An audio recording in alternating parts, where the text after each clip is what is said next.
বেলাল, এটা কেমন জুলুম, কতদিন হলো তোমার কণ্ঠের আজান শুনি না।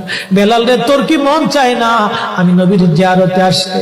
বেলাল আয়, আমি নবীর জিয়ারতে আয় রে বেলাল আয়, কতদিন হলো তোমার কণ্ঠের আজান শুনি না। স্বপ্ন যখন নবীজি দেখাইছে, এ মুসলমান, হযরত বেলাল সুদূর সিরিয়ার দামেস্ক থেকে পাগলের মতো দৌড়াইলেন, পাগলের মতো ছুটে আসলেন। যখন মদিনাতে আসলেন তখন তাহাজ্জুদের সময় চলতেছিল। তাহাজ্জুদের সময় চলার সময় হযরত বেলাল রাদিয়াল্লাহু আনহু কাঠের জালি দিয়ে তখন রওজা শরীফ ঘিরে রাখা ছিল। ওই জালির পাশে বসে বসে জালির সঙ্গে মাথা ঠেকাইয়া নবীর পাগল বসে বসে গুনগুন গুনগুন করে কাঁদে আর বলে, হুজুর আপনি আসতে বলেছিলেন, গোলাম এসে হাজির হয়েছে। নবী গো, আজান দিতে বলেছেন, আমি আজান দিলে আপনি আগে নামাজে আসতেন, এখন আজান দিলে কি নবী আপনি নামাজে আসবেন? হুজুর এখন আজান দিলে কি আপনি নবী নামাজে আসবেন? নতুন মুয়াজ্জিন আসছে আজান দেওয়ার জন্য, এসে দেখে নবীর মুয়াজ্জিন বেলাল কাঁদে। ডাক দেখে মদিনাবাসী শুনছো, নবীর মুয়াজ্জিন ফিরে এসেছে, বেলাল আসছে, বেলাল ফিরে আসছে। এই কথা শোনার পরে সব সাহাবী ঘর থেকে বের হয়ে দৌড়ায় এসে দেখে বেলাল কাঁদে। সাহাবীরা বলে, বেলাল আজান দাও, কতদিন হলো তোমার কণ্ঠের আজান শুনি না। বেলাল আজান দাও, কতদিন হলো আজান শুনি না রে বেলাল। বেলাল বলে, সাহাবীরা রে, আমি আজান দিলে কি নবী নামাজ আসবে বলো? সালমান ফারসি রাদিয়াল্লাহু আনহু ডাক দেখে, সাহাবীরা আমাদের কথাই বেলাল আজান দিবে না, তোমরা যাও দেখো হাসান আর হুসাইন দুইজন ঘরের মধ্যে আছেন। ইমাম হাসান হুসাইন রাদিয়াল্লাহু আনহুমা যদি বলে তাহলে বেলাল অবশ্যই আজান দিবে। সালমান ফারসির পরামর্শে সাহাবীরা দৌড়ায় গেলেন। বর্তমান 7 নম্বর গেট বাবুস সালাম বরাবর একটা মসজিদ আছে, মসজিদে আলী, এটাই ছিল হযরত ফাতেমা রাদিয়াল্লাহু আনহার বাড়ি। এই বাড়িতে দৌড়ে যাওয়ার পরে ইমাম হাসান হুসাইন রাদিয়াল্লাহু আনহুমা দুইজনকে নিয়ে আসা হলো।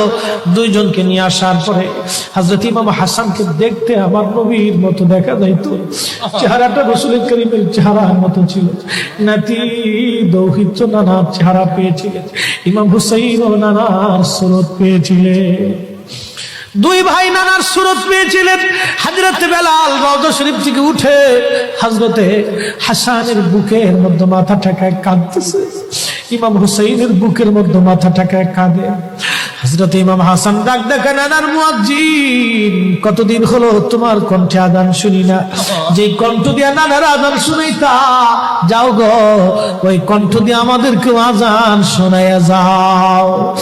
যখন হযরতে বেলাল ইমাম হাসান এই কথা বললেন, হযরতে বেলাল দৌড়াই গেলেন। যেই বনু নাজ্জার গোত্রের মহিলা সাহাবীর ছাদের উপরে দাঁড়ায় বেলাল আজান দিত। আবু দাউদের 519 নম্বর হাদিসের মধ্যে আসছে, প্রত্যেক ফজরের নামাজের শুভেচ্ছা আদিকের আগে বেলাল দাঁড়াইতেন। দাঁড়ায় আজানের আগে বলতেন, আল্লাহুম্মা ইন্নী আহমাদুকা ওয়া নাস্তাঈনুকা আলা কুরাইশিন ইউকিমুদ্দীনাক। প্রত্যেক ফজরের আজানের আগে এই দোয়াটা পড়ে বেলাল আজান শুরু করতেন।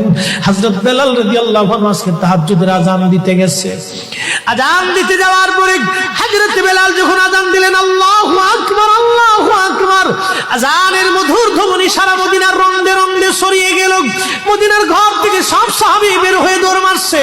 আবার যখন বলেন আল্লাহু আকবার, আল্লাহু আকবার, সব সাহাবী, মহিলা, বৃদ্ধ, বনিতা ঘর থেকে বের হয়ে দৌড় মারছে। যখন বলল আশহাদু আল্লা ইলাহা ইল্লাল্লাহ, মদিনার ঘর থেকে সব মহিলারা ঘর থেকে বের হয়ে দৌড় মারছে রে, আর কান্না করে, নবী বুঝি ফিরে আসছে রে। আবার যখন বলেন আশহাদু আল্লা ইলাহা ইল্লাল্লাহ, তখন মদিনার মানুষ কান্না করতেছিল, গুন গুন গুন গুন করে কান্না করে। মদিনার ভিতরে আওয়াজ বের হয়ে গেল, নবী বুঝি আসছে রে, নবী বুঝি ফিরে আসছে রে, নবী বুঝি ফিরে আসছে রে, নবী বুঝি আসছে। হযরত বেলাল যখন বলেন আশহাদু আন্না মুহাম্মাদুর রাসূলুল্লাহ, মদিনার মাটিগুলি থরথর থরথর করে কেঁপে উঠছে রে। মদিনার মানুষের কান্না বেড়ে গেল। হযরত বেলাল অজ্ঞান হয়ে জমিনের মধ্যে পড়ে গেলেন, তিনি বেহুশ। নবীর আশিক বেহুশ হয়ে গেলেন। বেলালের মতো আশিক যদি আমরা হইতাম, এ দুনিয়ায় নবীর দেখা পাইতাম, এ দুনিয়ায় নবীর দেখা পাইতাম। যখন হুঁশ ফিরে আসছে রওজা শরীফের পাশে বসে বসে বেলাল কাঁদে আর বলে, হুজুর আজান দিতে বলেছিলেন, আজান দিয়েছি হুজুর, আমি আজান দিলে আগে নামাজে আসতেন, আজকে আজান দিলাম আপনি হুজুর আসেন নাই, যে আজান দিলে নবী আসবে না, আমি বেলালে আজান আর কোনোদিন দিব না।